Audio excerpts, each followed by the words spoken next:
ನಾವ್ ಇಂಡಿಯಾದಲ್ಲಿದ್ದಾಗ ಮೈಸೂರವ್ರಾಗಿದ್ವಿ, ಬರೀ ಕನ್ನಡದವರಾಗಿದ್ವಿ ಅಷ್ಟೇ. ಆದ್ರೆ ಅಮೆರಿಕಾಗ್ ಬಂದ್ಬಿಟ್ಟು ಅಮೆರಿಕಾದವರಾಗಿದೀವೋ ಇಲ್ವೋ ಗೊತ್ತಿಲ್ಲ, ಆದ್ರೆ ಭಾರತೀಯರಾಗಿದ್ದೀವಿ. ಅಂದ್ರೆ ಟ್ರೂ ಇಂಡಿಯನ್ಸ್. ಸೌತ್ ಇಂದ ಹಿಡಿದು ನಾರ್ತ್ ವರ್ಗು, ಈಸ್ಟ್ ಇಂದ ಹಿಡಿದು ವೆಸ್ಟ್ ವರ್ಗು ಯಾವ್ಯಾವ ಹಬ್ಬಗಳಿದೆಯೋ, ಯಾವ್ಯಾವ ಊಟಗಳಿದೆಯೋ ಎಲ್ಲಾನು ಎಕ್ಸ್ಪೀರಿಯನ್ಸ್ ಮಾಡ್ತಾ ಇದೀವಿ.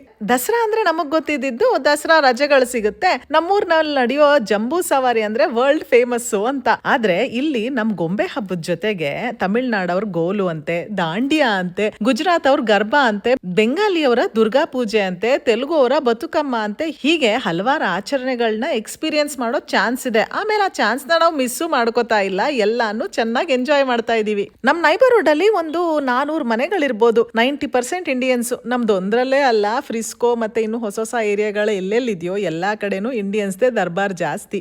ತುಂಬಾ ಜನ ಪಾಪ್ಯುಲೇಷನ್ ಇರೋದ್ರಿಂದ ನಮ್ದೊಂದು ಫ್ಯಾಮಿಲಿ ತರ ಎಲ್ಲಾರು ಹಬ್ಬಗಳನ್ನ ಎಲ್ಲ ಒಟ್ಟಿಗೆ ಆಚರಿಸ್ತಾರೆ. ಗಣಪತಿ ಹಬ್ಬ, ರಾಮನವಮಿ, ದೀಪಾವಳಿ ಅಂತ ಆಚರಿಸಿದ್ರು. ಈ ಸತಿ ನವರಾತ್ರಿನೂ ಆಡ್ ಮಾಡ್ಕೊಂಡಿದ್ದಾರೆ. ಇಲ್ಲಿ ತೆಲುಗು ಅವರು ಮತ್ತೆ ನಾರ್ತ್ ಇಂಡಿಯನ್ಸ್ ಜಾಸ್ತಿ. ನಮ್ಗೆ ಹೊರಗಡೆ ಕನ್ನಡದವ್ರ ಫ್ರೆಂಡ್ಸ್, ಅವ್ರ ಇವೆಂಟ್ಸ್ ಗಳು ಜಾಸ್ತಿ. ಅಲ್ಲಿ ಹೋಗದ ಇಲ್ಲಿ ಹೋಗದ ಅಂತ ಫುಲ್ ಲಿಸ್ಟ್ ಹಾಕೊಂಡು ಇವೆಂಟ್ಸ್ ಗಳು ಅಟೆಂಡ್ ಮಾಡೋ ಅಷ್ಟು ಬಿಸಿ ಆಗ್ಬಿಟ್ಟಿದೀವಿ. Be a Roman in Rome ಅಂತ ಒಬ್ರು ಹೇಳಿದ್ರೆ, ಎಲ್ಲಾದರೂ ಇರು ಎಂತಾದರೂ ಇರು ಎಂದೆಂದಿಗೂ ನೀ ಕನ್ನಡವಾಗಿರು ಅಂತ ಇನ್ನೊಬ್ರು ಹೇಳ್ತಾರೆ. ಯಾರ್ ಮಾತಪ್ಪ ಕೇಳೋದು ಅಂತ ತಲೆ ಕೆಡಿಸ್ಕೊಳ್ದೆ ಆ ಟೈಮ್ಗೆ ಯಾರ ಜೊತೆ ಇರ್ತೀವೋ ಅವ್ರ ತರ ಅಡ್ಜಸ್ಟ್ ಆಗಿ ಹೋಗ್ತೀವಿ ನಾವು. ಕ್ರಿಸ್ಮಸ್ಗೂ ಜೈ, ಹ್ಯಾಲೋವಿನ್ಗೂ ಜೈ, ದಾಂಡಿಯಾಗೂ ಜೈ, ನಮ್ ಕನ್ನಡ ರಾಜ್ಯೋತ್ಸವಗೆ ಜೈಯೋ ಜೈ.